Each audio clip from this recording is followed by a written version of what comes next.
மக்கள் இந்த ஒரு பதிவில் நம்ம என்ன பார்க்க போகிறோம்னா, நேற்று ஒரு வீடியோ ஒன்று நீங்கள் வைரலாக போயிட்டு இருந்துச்சு, நீங்கள் அத்தனை பேருமே பார்த்துருப்பீங்க. ஒரு செய்தியாளர் தாக்குறதுக்கு சீமான் போயிருப்பாப்பில். என்ன ஏது என்ன விஷயம், இதை பற்றி நம்ம தெளிவாக பேசணும்னு நினைக்கிறேன். நம்ம மாநாடு சார்ந்த செய்திகளில் தான் முக்கியத்துவம் கொடுத்துக்கிட்டு இருக்கோம். ஒரு உரிமை மீட்புக்காண்டி ஒரு ஒரு ஒரு போராட்டம் ஒன்று நடத்துகிறாரு. அந்த போராட்டத்தில் பார்த்தீங்கன்னா நம்ம தலைவரை பார்த்தீங்கன்னா மிக கொச்சையாக பேசுகிறாரு. இன்னொன்று பார்த்தீங்கன்னா நம்ம தொண்டர்களை அணில்னு சொல்லி பேசிகிட்டு இருக்காரு. ஒரு தலைவர் வந்து இப்படி பேசலாமா? ஒரு அங்கீகரிக்கப்பட்ட கட்சியோட தலைவர் பார்த்தீங்கன்னா வேற ஒரு கட்சியோட தொண்டர்களை அணில்னு சொல்லி பேசலாமா? அதாவது இவங்க கட்சியில் இருக்கக்கூடிய மூணாவது தரம் மனிதர்கள் இப்படிலாம் பேசுவாங்க. நம்ம பெருசாக அவங்கள கண்டுக்க வேண்டிய அவசியம் கிடையாது.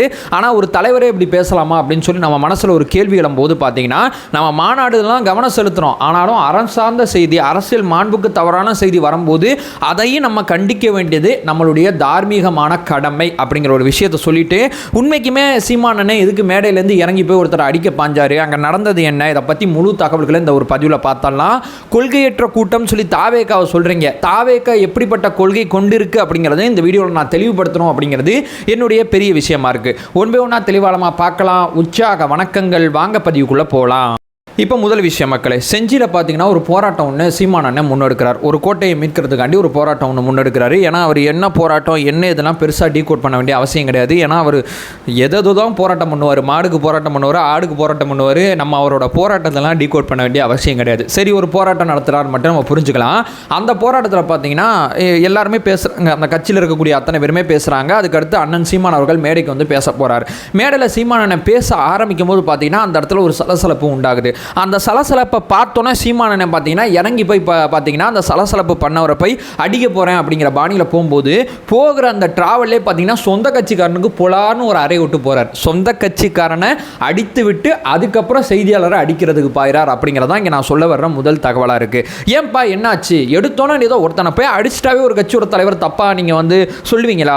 ஒருத்தனை அப்போ சீமானனை எவ்வளவோ கூட்டங்களில் பேசியிருக்காரு, எவ்வளவோ பேரை பார்த்துருக்காரு, இப்படிலாம் அவர் நடந்துக்கிட்டது கிடையாது.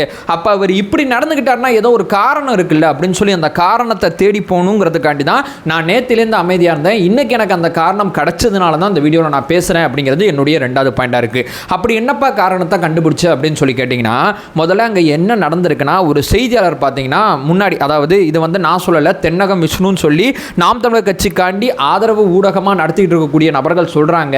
அவர் நைட்டு ஒரு வீடியோ போடுறாரு. காலைல அந்த வீடியோ வந்து தப்பாக ப்ரொஜெக்ட் ஆகும் அப்படிங்கிறதுக்காண்டி பார்த்தீங்கன்னா அந்த அடி வாங்கினார்ல ஒருத்தர், அவரை பார்த்தீங்கன்னா ஒரு குடிகார பைய அப்படிங்கிற ஒரு விஷயத்தை பார்த்தீங்கன்னா நாம் தமிழர் கட்சி தம்பிகள் பார்த்தீங்கன்னா கிரியேட் பண்ணுறாங்க. நைட்டே வேற ஒரு செய்தி பரவுது, காலையில் அந்த செய்தியை வேற விதமாக கன்வே பண்ணுறாங்க அப்படிங்கிறத நான் இங்கே சொல்ல வரேன். சரி, உண்மைக்குமே என்ன நடந்தது அப்படிங்கிறத டீகோட் பண்ணி பார்த்தா, முதல்ல ஒரு செய்தியாளர் பார்த்தீங்கன்னா அங்கேருந்து செய்திகளை சேகரிக்கிறாரு. அந்த செய்தியாளருக்கு பார்த்தீங்கன்னா திடீர்னு பார்த்தீங்கன்னா ஒரு ஃபோன் வருது. அதனால் கூட்டத்தை விட்டு வெளியே போயிட்டு அந்த ஃபோனை பேசிட்டு வராரு. பேசிட்டு வர்றதுக்குள்ளே பார்த்தீங்கன்னா சீமான் அண்ணன் மேடை ஏறிட்டாரு. சீமான் அண்ணன் பேசுகிறத கவனித்து செய்தி சேகரிக்க தான் அவர் அந்த கூட்டத்துக்கே வந்திருக்காரு. இவர் பார்த்தீங்கன்னா வெளியே போயிட்டு உள்ள வரார்ல, உள்ள வரும்போது பார்த்தீங்கன்னா அந்த கூட்டத்துக்குள்ள உள்ள விடாம தடுக்கிறாங்க. அப்பம்போது பார்த்தீங்கன்னா அங்கே இருக்கக்கூடிய பவுன்சருக்கும் சீமான் அவர்களோட ஆதரவாளர்கள் மற்றும் அந்த பத்திரிகையாளருக்கு நடுவில் ஒரு சின்ன சலசலப்பு ஏற்படுது. அதாவது பவுன்சர் என்ன சொல்றாங்க, எப்பா இவ்வளோ பேர் நிற்கிறாங்க, நீ உள்ள போகக்கூடாதுன்னு சொல்றாரு. அந்த செய்தியாளர் என்ன சொல்றாரு, எப்பா நான் செய்தியாளர், இவ்வளோ நேரம் நான் உள்ளதான் இருந்தேன், இப்போ தான் நான் வெளியே போறேன் அப்படிங்கிற ஒரு விஷயத்தை அவர் சொல்றாரு. ரெண்டு பேருக்கு நடுவில் தகராறாகுது. அந்த தகராறை வெளியிலேருந்து பார்த்த சீமான் அண்ணன், மேடையிலேருந்து பார்த்த சீமான் அண்ணன் பார்த்தீங்கன்னா ஏதோ சலசலப்பு ஏற்படுத்துறாங்க அப்படின்னு சொல்லி தப்பா புரிஞ்சுக்கிட்டு அந்த நபரை அடிக்கிறதுக்கு உள்ள போறார். அதாவது இங்கே நான் என்ன சொல்ல வரேன்னா, ஒரு மைக்கு முன்னாடி அங்கே ஒரு சலசலப்பு நடக்குது. அந்த சலசலப்பு என்னங்கிறது நமக்கு தெரியாது. அங்கே என்னங்கிற ஸ்டோரி என்னவா இருக்குது, உள்ளே இருந்த செய்தியாளர் வெளியே போகிறாரு. வெளியே இருந்து மறுபடியும் உள்ளே வரும்போது பார்த்தீங்கன்னா கூட்டத்துக்குள்ளே சலசலப்பு ஏற்படுது. அமைதியாக விட்டுருந்தாவே அந்த செய்தியாளர் நான் செய்தியாளர் அப்படின்னு சொல்லி உள்ளே வந்திருப்பார். இவர் மேடை ஏறும்போது அங்கே சலசலப்பு ஏற்பட்டோன்னா இவரால் தாங்கிக்க முடியல. இறங்கி போய் பார்த்தீங்கன்னா திராவிடர்கள் அதுக இதுங்க அப்படின்னு சொல்லி அவர் பாட்டு போயிட்டு அந்த கூட்டத்தில் ஒரு சலசலப்பை இவரே மறுபடியும் பெரிய சலசலப்பை ஆக்கிட்டு மேடைக்கு வந்து பார்த்தீங்கன்னா இவர் வேறு விதமாக முழங்குறார். இவர் என்ன நினச்சிக்கிட்டாரு, மாற்றுக் கட்சிக்காரர்கள் வந்து அங்கே வந்து சலசலப்பை ஏற்படுத்துறாங்க அப்படிங்கிற ஒரு விஷயத்தை நினச்சிக்கிட்டு இப்படி ஒரு பிஹேவியரை சீமான் அண்ணன் பண்ணியிருக்கார். இங்கே நம்ம சீமான் அண்ணன் ஏன் கண்டிக்கிறோன்னா, இப்போ உண்மைக்குமே ஒரு மேடையில் ஒரு தலைவர் பேசும்போது அங்கே ஒரு சலசலப்பு ஏற்பட்டால் அவங்க என்ன சொல்லுவாங்க, எப்பா கொஞ்சம் அமைதியாக இருப்பா, மேடையில் நான் பேச போகிறேன், என்ன ஏதுங்கிறத பாருப்பா, தம்பி என்னன்னு பாருப்பா, ஏதோ அங்கே சண்டை நடக்குது என்னன்னு பாருப்பா அப்படின்னு சொல்லி ஒரு டைரக்ஷனை ஒரு தலைவர் கொடுக்கலாம். இறங்கி போய் அடிக்க போயிடுறது அப்படிங்கிறது எப்படி சரியானதாக இருக்கும் அப்படிங்கிறது என்னுடைய பிரதானமான விஷயமா இருக்குது. இதெல்லாம் இவங்க பண்ணி இந்த ரவுடிஸ் அத்தனை அத்தனையுமே, அதாவது இந்த ரவுடிசம் பண்றதுக்கு தான் திமுக இருக்கு. திமுக மாதிரியே இன்னொரு கட்சி நாம் தமிழர் கட்சி எதுக்கு இங்க அவசியமானது? ஒரு தலைவர் மேடையிலேருந்து ஒரு டைரக்ஷன் கொடுக்க முடியாதா? அங்க உண்மைக்குமே வந்து ஒரு சலசலப்பே நடந்ததா இருக்கட்டுமே, மாற்று கட்சிக்காரனே வந்து பிரச்சனை ஏற்படுத்துறதா இருக்கட்டுமே, இறங்கி போய் அடிச்சதை தாவேக்காரங்க எப்படி ஆதரிக்க முடியும்? இறங்கி போய் அடிச்சு இதுதான்டா வீரம்னு எப்படி பேச முடியும்? அதாவது ஒரு தலைவரோட மாண்பை கடந்து ஒரு ரவுடி பையமாய் செயல்படுறது எப்படி சரியா இருக்கும் அப்படிங்கிறதா என்னுடைய பிரதானமா இருக்கு. இன்னும் அரசியல் களத்தில் எவ்வளவோ பார்க்க வேண்டியது இருக்கு, இன்னும் எவ்வளவோ பயணிக்க வேண்டியது இருக்கு, இன்னும் எத்தனை கூட்டங்களையோ அவர் அப்ரோச் பண்ண வேண்டியது இருக்கு. சட்டமன்ற தேர்தல் நெருங்கும் போது இதெல்லாம் இன்னும் அதிகமாக இருக்கும். அப்போ அடிச்சுட்டு நாருவீங்களா? என்னோட பிரதானமான விஷயம் இதுதான். இப்போ நாளைக்கு உங்கள் கட்சியில் ஒரு தம்பி வந்து மேடையில் ஏறி பேசுறாரு, அங்கே ஒரு பையன் வந்து சலசலப்பை ஏற்படுத்தினான், நம்ம அண்ணன் இன்னைக்கு என்ன பண்ணாரு? இறங்கி போய் அடிச்சாரு, நம்மளும் போய் இறங்கி போய் அடிப்போம்னு சொல்லி உங்கள் தம்பிகளுக்கு தவறான பாணியை சொல்லிக் கொடுக்குறீங்களே, இதுதான் அரசியல் அறமா அப்படிங்கிறத நான் இங்கே கேட்க விரும்புகிறேன். நான் செய்திகள் அத்தனையுமே பார்த்தேன். அங்கே நடந்தது முழுக்க முழுக்க ஒரு செய்தியாளர் உள்ள வரும்போது அந்த செய்தியாளர் தடுக்கப்படும் போது நடந்த சலசலப்பு மட்டுமே. அதற்கான ஆதாரங்கள் அத்தனையுமே போடுறேன். நீங்கள் போட்ட வீடியோவை என்னால் எடுத்து போட முடியாது, காப்பிரைட் போடுவீங்க. நம்ம தோழர்கள் சந்திக்கக்கூடிய பிரச்சனைகள் அத்தனையுமே இதுவாக தான் இருக்கும். நம்ம ஒரு ரெஃபரன்ஸுக்கு ஒரு காப்பிக்காவது ஒரு வீடியோ எடுத்து நம்ம போட்டாவே காப்பிரைட் அடிக்கிறாங்க யூடியூப்ல. ஸோ அதனால பார்த்தீங்கன்னா அந்த வீடியோக்கள் அத்தனையுமே நீங்கள் கவனிச்சிருப்பீங்க. அங்கே நடந்தது செய்தியாளர் தாக்கப்பட்ட தாக்குதல் அப்படிங்கிறத நான் இங்கே சொல்ல வரேன். ஸோ போகிற வழியில் பார்த்தீங்கன்னா சொந்த கட்சிக்காரனுக்கு ஒரு அறையை போட்டு கிளம்பி போறாரு. இவர் இவ்வளோலாம் பண்ணுவார், இவ்வளோலாம் செய்வார். நாங்கள் எவ்வளவு கொள்கைவாதிகள் தெரியுமா?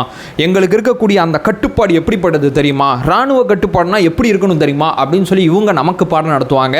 ஆனால் இது எதுவுமே உங்கள்கிட்ட கிடையாது அப்படிங்கிறது தான் யதார்த்தமான உண்மை. தமிழ் தேசிய அரசியல் களத்தில் தமிழ் தேசியம் பேசுறாரு, ஒரு தமிழர் வந்து முதலமைச்சராகிறது தடுக்கிறார். தமிழ் தேசிய அரசியல் களத்தில் இருந்து தமிழ் தேசிய அரசியல் களத்தோட மிகப்பெரிய விஷயம் என்னவா இருக்கு?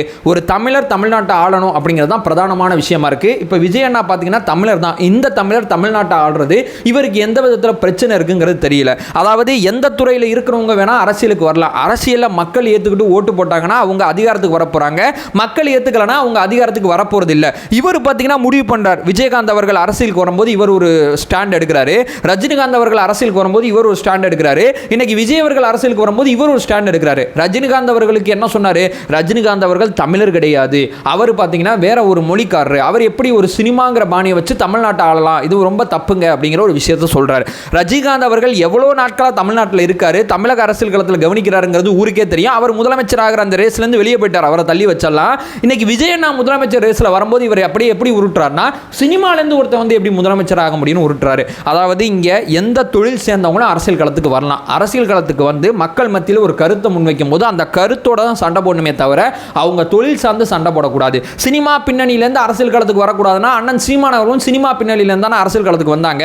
அப்ப சினிமா பின்னணியிலேருந்து வரக்கூடிய அத்தனை பேருமே நீங்க எதிர்ப்பீங்களா அப்படிங்கிறது நமக்கு தெரியல. தமிழ் தேசியம் அப்படிங்கிற பேர்ல ஒரு தமிழர் முதலமைச்சர் ஆகிறத இங்க தமிழ் தேசிய அரசியல பெருசா பேசுறேன்னு பேசுற சீமான் என்ன தடுக்கிறதா இங்க ரொம்ப ரொம்ப ஆச்சரியமா இருக்கு. மேடையில் பார்த்தீங்கன்னா அணில்களே அதுகளேன்னு சொல்லி ஒரு மூணாம் தர பேச்சாளர் பேசக்கூடிய கருத்தை, சிவாஜி கிருஷ்ணமூர்த்தி மாதிரி நபர்கள் பேசக்கூடிய கருத்தை பார்த்தீங்கன்னா அண்ணன் சீமான் அவர்களும் வழிமுறைகிறாங்க. இந்த நாத்தாக்கால இருக்கக்கூடிய நபர்கள் அத்தனை பேருமே உங்க கொள்கை என்னன்னு சொல்லி எவ்வளோ கமெண்ட்ல கேட்டுக்கிட்டு இருக்கீங்க. எவ்வளோ தான் உங்களுக்கு சொல்றது? கொள்கைக்குன்னு ஒரு மாநாட்டை விக்கிரவாண்டியில் நடத்தியே முடிச்சாச்சு. தமிழ் தேசியம் திராவிடமும் ரெண்டு கொள்கை இருக்கு. தமிழ் தேசியம் அப்படிங்கிற கருத்தியலை நம்பக்கூடிய தமிழக மக்கள் இருக்காங்க, திராவிடம் அப்படிங்கிறது ஆரிய கோட்பாடுக்கு எதிராக இருக்கு, இதை நம்பக்கூடிய மக்களும் இந்த தமிழ்நாட்டில் இருக்காங்க. இது ரெண்டும் இந்த மண்ணோட ரெண்டு கண்களாக இருக்கு. ஏன்னா ரெண்டையுமே நம்பக்கூடிய மக்கள் இருக்காங்க, இது ரெண்டையுமே நாங்கள் மதிக்கிறோம். நாங்கள் மூணாவதா என்ன சொல்ல வரோம்னா, இந்த அரசியல் களத்தில் பிறப்புக்கும் எல்லா உயிருக்கும் சொல்றோம். அது என்ன பிறப்புக்கும் எல்லா உயிருக்கும்னா எல்லாருக்கும் எல்லாமே கிடைக்கணும்னு சொல்றோம். அது எப்படிப்பா எல்லாருக்கும் எல்லாமே கிடைக்கும் அப்படின்னு சொல்லி கேட்டீங்கன்னா, மதச்சார்பற்ற சமூக நீதி கொள்கைகள் அடிப்படையில் ஒரு அரசு அமைக்கப்பட்டா, உண்மையான சமூக நீதி கொள்கை கொண்ட ஒரு அரசு அதிகாரத்தில் இருந்தா எல்லாருக்கும் எல்லாம் கிடைச்சிருங்கிறது தான் எங்களுடைய இலக்கா இருக்கு. பிறப்புக்கும் எல்லா உயிருக்கும் அப்படிங்கிற அந்த உயர்ந்த கோட்பாடோட எல்லாருக்கும் எல்லாமும் அப்படிங்கிற இலக்கோட மதச்சார்பற்ற சமூக நீதி கொள்கையோட ஒரு அரசு அமைக்கணும் ட்ரை பண்றோம். இதுல என்ன தப்பு இருக்கு?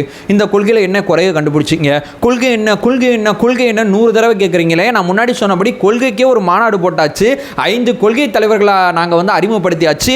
ஒவ்வொரு தலைவர்கிட்ட என்னென்ன கருத்தியலை நாங்கள் எடுத்துக்கிட்டோங்கிறது எங்கள் கட்சி ஆஃபீஸில் சிலை மூலமாக எங்கள் அண்ணன் பார்த்தீங்கன்னா கன்வே பண்ணியாச்சு. எங்களுடைய இலக்கு அதிகாரத்தை நோக்கி கேள்வி கேட்பது, அதிகாரத்தை நோக்கி தொடர்ச்சியாக கேள்வி கேட்டுக்கிட்டு இருக்கோம். இங்கே நீங்களும் அதிகாரத்தை நோக்கி கேள்வி கேளுங்க, நாங்களும் அதிகாரத்தை நோக்கி கேள்வி கேட்குறோம். யார் உண்மைக்குமே அதிகாரத்தை நோக்கி கேள்வி கேட்குறாங்கன்னு நம்புறாங்களோ அவங்களுக்கு வாக்கு செலுத்த போகிறாங்க. இதில் என்ன குறைய கண்டிங்க, என்ன பிரச்சனையை கண்டிங்க? ஒரு தமிழர் முதலமைச்சர் ஆகிறத ஒரு தமிழரே தடுக்கிறாரு. இவர் பேசுகிற அரசியல் தமிழ் தேசிய அரசியலாக இருக்குது. எவ்வளோ காமெடியாக இருக்குது பார்த்தீங்களா? ஒரு மாண்பு நமக்கு பாடம் நடத்துவாங்க, மேடையில் பேசிகிட்டே இருக்கும்போது இறங்கி போய் பார்த்தீங்கன்னா அடிப்பாங்க.